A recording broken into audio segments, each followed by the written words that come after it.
একক ব্যৱহাৰ সেই এককবোৰৰ বিষয়ে আমি জানিম সেই এককবোৰ ক'ত কেনেকৈ ব্যৱহাৰ কৰা হয় আৰু কি একক ব্যৱহাৰ কৰে প্ৰথমতে আমি অনুমান কৰি লওঁ মই তোমালোকক এডাল লাখুটি এডাল দেখুৱাইছোঁ এই লাখুটিডাল চোৱা এইডাল এটা লাখুটি এইটো জুখিবলৈ হ'লে আমি কিবা বস্তু ব্যৱহাৰ কৰিব লাগিব বা কিবা আহিলা ব্যৱহাৰ কৰিব লাগিব বা এতিয়া ধৰি লোৱা এইডালক আমি জুখিবলৈ মই যিডাল ইয়াত আঁচ টানিছোঁ এই আঁচডাল চোৱা এই আঁচডাল যিমানটো দীঘল আছে তাতকৈ যদি এডাল চুটি আঁচ টানিবলৈ দিয়া হয় তেতিয়াহ'লে ইয়াত কি কৰে আমি সৰুকৈ ইমানটো আঁচ এডাল টানি অৰ্থাৎ ওপৰৰ আঁচডালতকৈ তলৰ আঁচডাল চুটি বা তলৰ চুটি আঁচডালতকৈ ওপৰৰ আঁচডাল দীঘল মানে ইয়াৰ পৰা আমি গম পাব পাৰিম যে এই আঁচডাল এই মূৰটোৰ পৰা এই মূৰটোলৈ কিমান দূৰত্বত আছে এইখিনিৰ পৰা এইখিনিৰ যুগটোকে কি বুলি কোৱা হ'ব দূৰত্বৰ যুগ বুলি কোৱা হ'ব যেনেকৈ আমি পৰিভ্ৰমণ কৰোঁ কঠীয়াতলীৰ পৰা নগাঁৱলৈ যাওঁ বা নগাঁৱৰ পৰা বেলেগ দূৰলৈ যাওঁ সেইখিনিৰ যিটো ডিষ্টেঞ্চ সেইখিনি যিটো দূৰত্ব হ'ব সেই যুগ মানটো কেনেকৈ কৰে সেইখিনিৰ বিষয়ে আমি জানিম তো প্ৰথমতে কৈ লৈছোঁ দূৰত্ব জোখৰ প্ৰাথমিক এককটো হৈছে মিটাৰ আৰু সেই দূৰত্বৰ জোখ মাপ কৰিবলৈ হ'লে বিভিন্ন তালিকা আছে আমাৰ সেই তালিকাত আমি নানান এককবিলাক ব্যৱহাৰ কৰিম সৰুৰ পৰা ডাঙৰলৈ সৰু বস্তু জুখিবলৈ আমাৰ জোখটো যিমান সৰু হ'ব বা ডাঙৰ বস্তু বা ডাঙৰ বেছি দূৰত্ব যদি আমি অতিক্ৰম কৰিম তেতিয়া তাৰ জোখটো কি হ'ব অলপ বাঢ়ি আহিব ঠিক তেনেকৈ প্ৰথমতে আমি দূৰত্ব জোখৰ যিটো তালিকা আছে সেই তালিকাটো চাই লওঁ প্ৰথমতে আমি পাম মিলিমিটাৰ তাৰপিছত পাম চেণ্টিমিটাৰ তাৰপিছত ডেচিমিটাৰ মিটাৰ ডেকামিটাৰ হেক্টমিটাৰ আৰু কিলোমিটাৰ লাহে লাহে মিলিমিটাৰটো হৈছে যদি আমি একেবাৰে কম দূৰত্বৰ জোখ লওঁ তেতিয়াহ'লে মিলিমিটাৰ ব্যৱহাৰ কৰিম তাতকৈ অকণমান বেছি হ'লে আমি চেণ্টিমিটাৰলৈ আহিম চেণ্টিমিটাৰতকৈ আৰু বেছি হ'লে ডেচিমিটাৰলৈ আহিম তেনেকৈ ক্ৰমান্বয়ে আমি কি কৰিম লাহে লাহে বাঢ়ি যাম অৰ্থাৎ ইয়াত আমি ক'ব পাৰোঁ যে মিলিমিটাৰ জোখতকৈ কিলোমিটাৰত যেতিয়া আমাক কিবা কোনোবা দূৰত্বৰ কথা ক'ব তেতিয়াহ'লে আমি ভাবিব লাগিব যে কিলোমিটাৰ মানে বহুখিনি দূৰত্বৰ কথা বুজাইছে যেনে আমি ইয়াৰ পৰা নগাঁও যদি দূৰত্ব কওঁ তেতিয়া কিলোমিটাৰত কওঁ ইয়াৰ পৰা যদি তোমালোকৰ স্কুলৰ কথা কোৱা নিজৰ ঘৰৰ পৰা স্কুললৈ দূৰত্ব কোৱা তেতিয়া মিটাৰত ক'ব লাগিব হয়তো কাৰোবাৰ 100 মিটাৰ 200 মিটাৰ তেনেকৈ কয় বা তোমালোকে শুনিছাই তেনেকৈ কোৱা সেই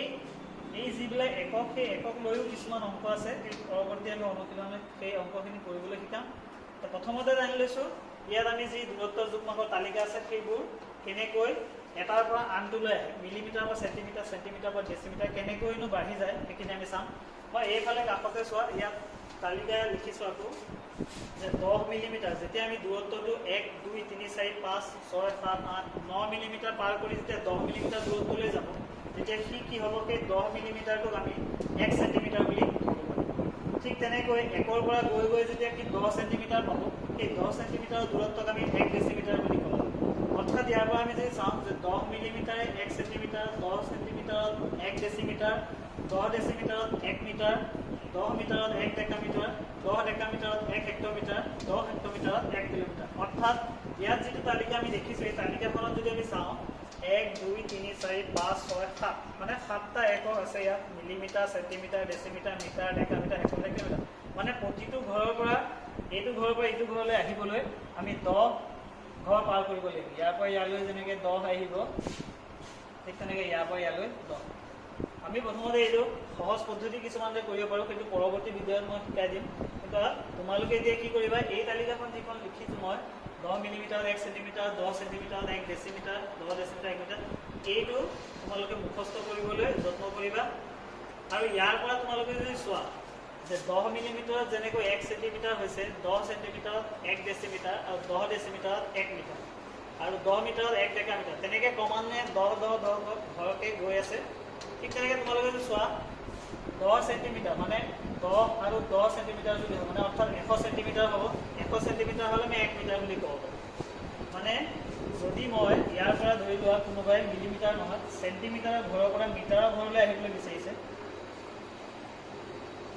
এই চেণ্টিমিটাৰৰ ঘৰটোৰ পৰা যদি মিলিমিটাৰৰ ঘৰটোলৈ চেণ্টিমিটাৰৰ ঘৰৰ পৰা যদি মিটাৰৰ ঘৰটোলৈ আহিবলৈ বিচাৰে তেতিয়াহ'লে ইয়াত আমি চাব লাগিব কেই ঘৰ আছে চেণ্টিমিটাৰ এঘৰ ডেচিমিটাৰ এঘৰ